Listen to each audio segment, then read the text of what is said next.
Hi everyone good morning तो fast morning मोर start है गोटे ग्लास गरम पानी पीवा फास्ट है मोर डेली रूटीन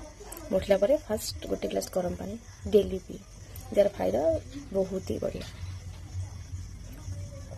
पानी पर एबे फास्ट चार टाइम गोटे कप चाह पी नबा। आज मो ब्रेकफास्ट रे कौन अच्छे देखते ये हूँ पियाज भजा खड़ा साग आलूर गोटे राई पिठा टिके पुणी चा टिके पीलु तापरे मैगी भी टिके खियाला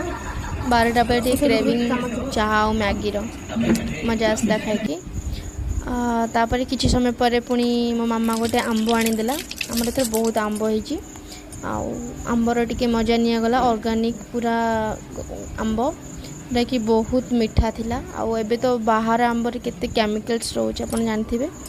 आउ घर को आसिकी निज घरर आंब खाइबार जो मजा बहुत ही मीठा थिला मजा कोठी भी मिलेनी। आज लंच रे हमर माछ आंबर मजा सादा तरकारी और भात होइतला आमे माछ आ भात खाइलु तापरे पुणी इवनिंग रे आज टिके बरा आलू चप गाँर मजा आसला खाई की। गुड नाइट फ्रेंड्स पुणी देखाबा गोटे नुआ वीडियो।